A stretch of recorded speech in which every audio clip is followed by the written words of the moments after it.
कभी कभी लगता है कि आप उन्हीं च भगवान हैं।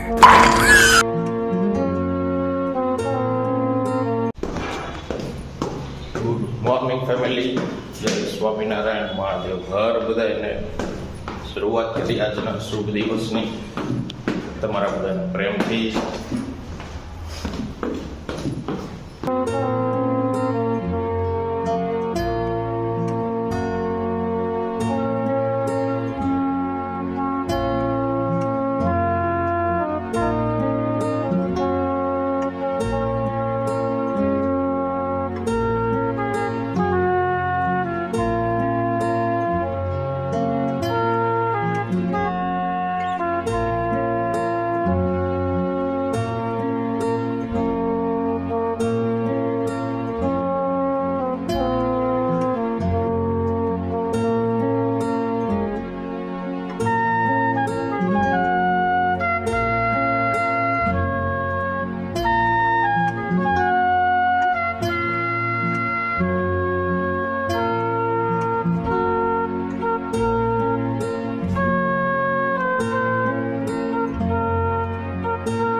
તો ફેમિલી, તમે જે બધાય આપણા બ્લોગમાં જે સ્ટાર્ટિંગની ફૂટેજ જોઈ હશે ને, તો એના વિશે થોડીક વાત કરવી તમને.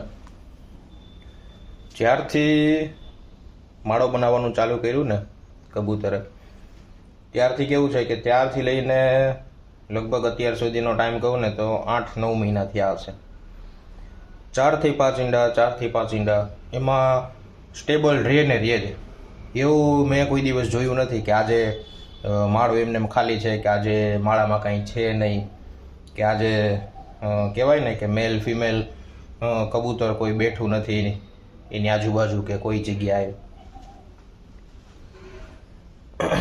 હવે એ લોકોએ કેવું કર્યું છે, લાઈક જે કબૂતરને ઈંડે મૂકવાનો વારો આવે ને, એ ટાઈમ આવી જાય ત્યારે એ કબૂતર અહીંયા આવીને ઈંડા મૂકી જાય. પછી બીજા કોઈને એવું થાય, બીજા કોઈ બર્ડ્સને, કે હવે આનો વારો આવી ગયો છે. લાઈક એક જ માળો, એ માળો એટલી એ મારા જે રૂમની બારી છે એની ઉપર જે છજુ છે ને ત્યાં જ બનાવેલો છે. એટલું એ ઠંડકવાળી જગ્યા છે ને એટલી એપ્રોપ્રિએટ જગ્યા છે એ લોકો માટે. તો હવે એ લોકો રીએ છે તડકામાં, પણ લાઈક કેવું કે એના બચ્ચા માટે જે એ લોકો અત્યારથી જે ભોગ દે એ લાઈક આપણે જોયું ને ત્યારે આપણે એમ થઈ ગયું કે બહુ કહેવાય. એટલે આપણે માળો ત્યાં ત્યાં રાખ્યો. ત્યાં નાનું મોટું કામ હોય તો આપણે એમને એમ કરી નાખીએ કામ, જ્યાં એને ડિસ્ટર્બન્સ ના થાય. પણ જે બર્ડ્સને, જે કબૂતરને જ્યારે જેનો ટાઈમ આવી જાય ત્યારે એ ત્યાં મૂકીને વયું જાય. એટલે અમુક પ્લેસીસ એવી હોય કે જ્યાં સુકૂન મળતું હોય, જ્યાં એને પ્રોપર એ એટમોસ્ફિયર મળતું હોય, ત્યારે એને એ વસ્તુની મજા આવે. પણ રહે છે બધા તડકામાં. તમે ગાઈસ ખાલી થિંક કરો એ વસ્તુ. ફરી એકવાર અમારા પ્રો પ્લેયરની છે ને ગેમ નિહાળતા.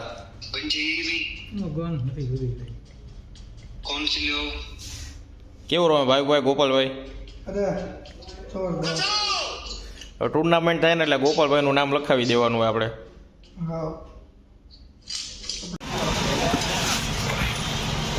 અત્યારે ને આપણે આપણા મિત્રની દુકાને આવી ગયા છીએ.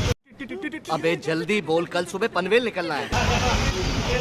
હવે આવડી કોથળીમાં એ દાળિયા પેક કરે. તમે વિચાર કરો, આવડી કોથળીમાં દાળિયા પેક કરે એ શેના માટે પેક કરતો એ છે? જો ગાઈસ, એક પછી એક કોથળીમાં દાળિયા ભરે છે. તો એ શેના માટે, આટલી નાની કોથળી શેના માટે જોતી છે? ગેસ કરો ગાઈસ તમે લોકો.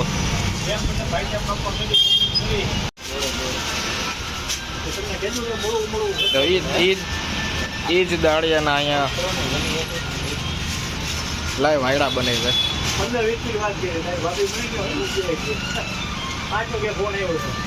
હા,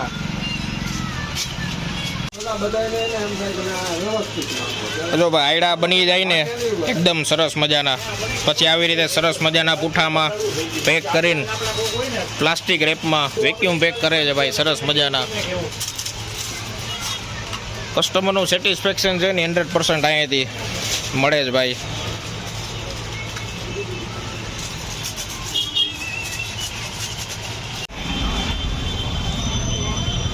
જો ભાઈ આ છે ને બધા આયડાની અલગ અલગ રેન્જ છે. આમાં છે ને તમે કયો એવા કસ્ટમાઇઝ આયડા કરી દે છે. તમે પૈસાની નોટ આપો, કડક નોટ આપો સરસ મજાની, એને આયડા કરી દે સરસ મજાના. અલગ અલગ ઘણી જાતના આયડા કરે છે. ગાઈઝ આપણો વિડીયો જોઈને 2 નંબર નાખી દેશું. જો આ પૈસાવાળો આયડો છે સરસ મજાનો.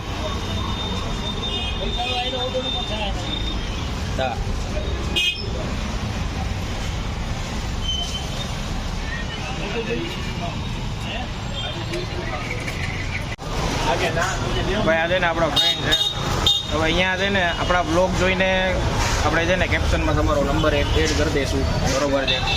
આપણા બ્લોગ જોઈને જે ફોન કરે ને કે ધીરજ સોની બ્લોગમાં તમારો વિડીયો જોયો છે યુટ્યુબ ઉપર, તો તમારે જોઈને એક સ્પેશિયલ ડિસ્કાઉન્ટ આપવું પડશે ચોક્કસથી, બરોબર છે? અને આપણે સરસ મજાની છે ને તમને અહીંથી આયડાની ડિઝાઇન અવનવી જોવા મળશે. बिल्कुल चुप. हिम्मत कैसे हुई तेरी मुंह खोलने की? સ્પેશિયલ ઓર્ડર ઉપર બનાવી આપે છે. સ્પેશિયલ ઓર્ડર ઉપર કેવા તમે આયડા બનાવો છો? સ્પેશિયલ ઓર્ડર ઉપર આપણે બનાવીશું નોટવાળા. તમે એકદમ રાજકોટમાં ક્યાંય જોવા ન મળે એવા બનાવી દે. चलो भाई देखो अब मैं क्या करता हूँ. અને આપણે છે ને અહીંયા હોલસેલમાં એ ચાલુ છે આપણે ઓર્ડર. હોલસેલમાં ઓર્ડર દેવા હોય એ પણ ઓર્ડર આપી શકીએ છે. તો તેને કાંઈ જલ્દીથી હવે છે ને હોળીને વાર નથી બહુ. શું કેવું ભાઈ? 100% ચોક્કસથી વહેલો ઓર્ડર આપી દો. मेरे को तो ऐसा धक धक हो रहा है. मेरे को भी हो रहा देखिए. હવે છે ને વિડીયો જોઈને જેને ઈચ્છા થાય ને ભાઈ, ભાણી જેને પહેલી હોળી હોય, પણ એકવાર છે ને આયડા જોઈ જશો ને એટલે તમે દર વર્ષે આ પહેલી હોળી જેવો તમે છે ને ફંક્શન કરશો. टेंशन नहीं लेने का, अपन है ना.